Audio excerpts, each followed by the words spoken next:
needed some special process capabilities at our plant. So that is how we release Sprint, and it is actually 15% lower than the regular shrimp feeds in the market. So the only thing that is left out is the hatchery. Maybe we will catch up with the second season next year. It is as of now, it is only Vannamei we are planning. Domestication and then multiplication center also we are planning. But in China, they get 4% higher on value-added production. I think that could be one area where the government could look into to encourage value addition in India. We are into fish farming through our associate companies. Now, in next coming 2 years, we are also going to do the same thing for shrimp farming. How did Grovel Feeds actually start? Grovel has started its journey in aquaculture from 1994 by our chairman, Dr. M.S. Rangachari. We have started healthcare products, manufacturing and distribution. And we started from 94, and then in 2008, we thought of diversifying our business. And then we found this feed industry is something where at that time we hardly have any plants in India producing extruded fish feed. So in 2008, we have drawn the plans. That is when this Grovel Feeds has born. We started the commercial production with a 60,000 ton capacity in 2010. Since then, it is the story. Hello, Ishwar. Thanks for taking a great interest in Grovel. If you think back, it was way back in 90. I was fresh out of college, and then Mr. Dr. Rangachari Garu was, I think he started his own private consultancy to help all the pharma companies in the formulations. It was a chance meeting. I would say the first time I met him was in a bus station. When he got off the bus, I went there to receive him. And then we had a long chat. That's how it started. What are the categories that you cover in fish? We started with making feed for Pangasius and carp. But then the acceptance of compound feed was much higher for Pangasius than carp, because carp in India is also done very extensively. The stocking densities are very low, and I think the farmers did not find a great use for compound feed. Whereas in Pangasius, I think the scale of production was much higher. They could scale up their production from, say, 5 tons when we actually came into 5 tons per acre, from when we actually entered into the compound feed business. And now they are able to produce more than 40-50 tons per acre, depending on the market price. So the scale of they could scale up the production to such a high level, so the compound feed acceptance is very high. Then subsequently, there are a few other species like tilapia. We also make feed for sea bass. We are also doing a lot of work on marl in our own farm. Hopefully in another 2 years, we will be able to come up with something interesting for the farming community. And it was a natural step for us to go into shrimp feed, because we had the technology, we had the ambition to enter into shrimp feed, because shrimp feed was always something we were looking up to enter into from almost like 96. Your ornamental fish feed entry was quite refreshing. It's actually a very large but segmented market. Now, why did you make the choice to get into ornamental fish feeds? One reason is the machinery, the type of machinery what we have invested in our plant. I think we have one of the best twin screw extruders in India. So we are not the biggest. So we had the capacity to make ornamental feed, very high quality ornamental feed. So that was one reason. The second reason was probably we wanted to become a household name, more than the business itself. The ornamental feed, when it is going into homes, it's a pet feed, right? So our ambition and thought process in entering into ornamental feed was more in those lines. So you still think there is potential for black tiger in India? I think unless Tiger shrimp has a better incentive to grow, like there should be at least 100 rupees difference between Vanamai and Tiger. Only then it will be a profitable vocation to the farmers. Otherwise, protecting your shrimp for 150 days, harvesting a 40 grammer is quite a bit of a challenge to the farming community. And if they have a lot of incentive to do that, definitely the Tiger will make a comeback.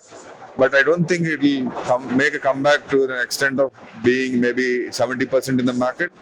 It could be a niche product. Maybe 20-30% of the farmers can take up that production of Tiger in areas where there is more biosecurity and where they could grow the shrimp to a bigger size. What is the current production capacity of the shrimp and the fish feed machinery that you have?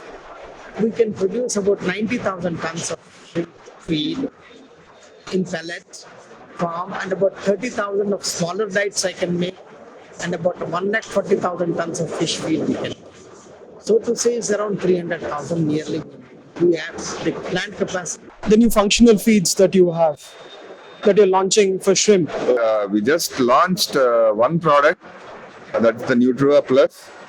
And then we were concentrating more on the immunity part of the animal. The main reason is that the challenges that the environmental challenges that the farmers are facing. If you look at the previous olden days, farmers were able to top coat their product when the stocking densities were very low. But now the stocking densities are high, the farming area is so much more. I think it's very, very difficult for farmers to top coat all their feed and then spread it in their farm. Nutriva Plus was actually released with that in mind, to give a better immunity to the animal. Sprint was conceived 3 years ago. You know, fish meal price goes up every year, and then the farmers have to pay for it indirectly, because we are going to charge them whenever there is a price increase. So, world over, there has been a lot of research on reducing the fish meal or the animal proteins in the feeds and add more of a plant protein and still make the feed work better. That was the actual bottom line for releasing Sprint. And then to do that, we needed some special process capabilities at our plant. So that is how we released Sprint, and it is actually 15% lower than the regular shrimp feeds in the market. We have been getting some very good reviews. You also have a tilapia hatchery, and you're supplying seeds all over India. So how has been the response from farmers? I think tilapia is a fresh market, like a live market. Like if you go to Orissa, West Bengal, Tamil Nadu, they all prefer fresh. But if you look at AP market, I think mostly it's all fresh chilled. We basically put the fish in the ice and then send it to different states in India. So my reading of the situation is, unless we have a processing facility where we do value addition to tilapia, in AP, tilapia culture will not take off. Processing area that you're entering into. Now, it was touted to be for both fish and shrimp. How are you progressing on those lines? So we have first started this shrimp processing only. We are not doing fish processing as of now. And entire machines and the plant as it is a state-of-art facility. The response for the product, what is being manufactured out of this, is fantastic, I should say. In fact, within 6 months, we have now buyers coming by inquiries. Like, it's not that, we are trying to go after the agents to get the business, but now the buyers are coming directly from different countries, like from Europe, even from China. Even we have exported to America also. We are now yet to get the green card. They call it as a green ticket. Green ticket is something which is tagged for the shrimp. So 2 of our consignments got passed out without any problem. and we are expected to get 3 more consignments done before we apply for the green ticket, which is obviously we'll get because our facility has got every certificate that is available are made available for the processing industry. We are doing both block and as well as IQF freezing. So recently we have also increased our pre-processing capacity, hopefully to go for higher targeted container sales per month. See, if you look at Chinese policy, they have a higher incentive for value-added products that are produced in China. But in India, we just have the same incentive that government is giving, like 78% of duty drawback that we have. But in China, they get 4% higher on value-added production. I think that could be one area where the government could look into to encourage value addition in India. See, basically, when you want to uplift one kind of a category of activity, you need to give something extra. That is what, as my friend is telling me, like, they have this, for China, they have the extra for this value addition. 4%. We don't have. So then I would really suggest, plan to sell it at the earliest rather than again adding some more costs and doing it. But if the incentives government provides, definitely there are so many big wigs in this industry to add those facilities also in their portfolio. I think there should be a differential tariff for the value addition should always get a better incentive from the government than the normal one.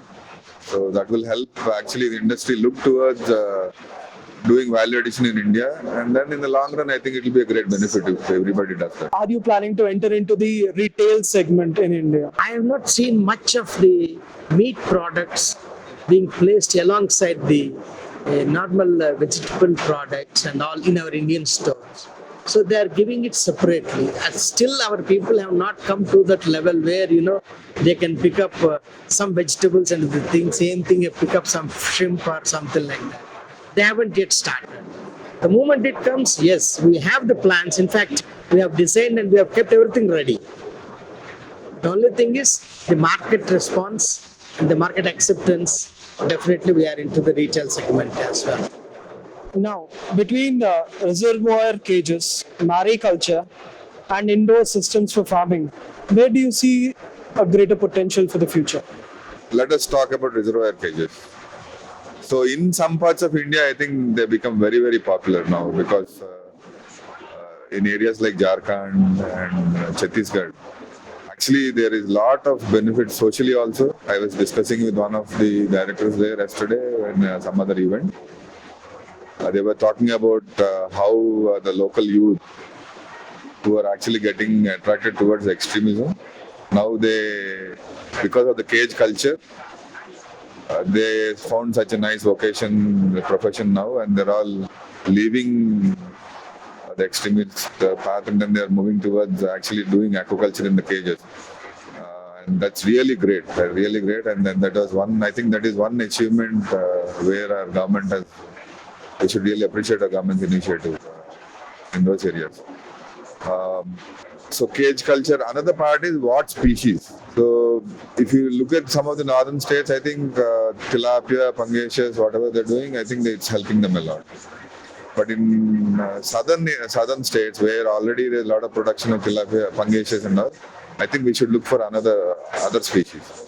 So each area geographically has its own requirement. Like indoor, if you look at the indoor system, I think the colder areas like the northern part of India, I think that will be the logical place to go for indoor systems.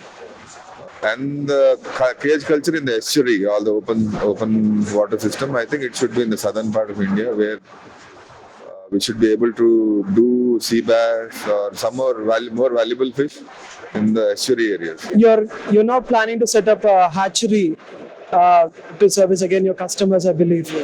And when is the hatchery going to be ready, and what are the species that you're looking to? Basically, you have now seen our presence in 4 segments in a whole cycle of aquaculture. That is the feed, then healthcare, and now the process. So the only thing that was left out is the hatchery. Yes, we have the plans of setting up. In fact, it's an advanced stage of conceiving and then coming onto the ground. Maybe we will catch up with the second season next year. It is as of now, it is only Vennamai we are planning. Domestication and then multiplication center also we are planning at different locations to support, because as a feed manufacturer we have a lot of inquiries and demand from the feed people, feed dealers, wherein they want to supply to their farmers where the global feed is being sold. And of course also it will be open to everybody who takes up, because the quality only speaks, as you know.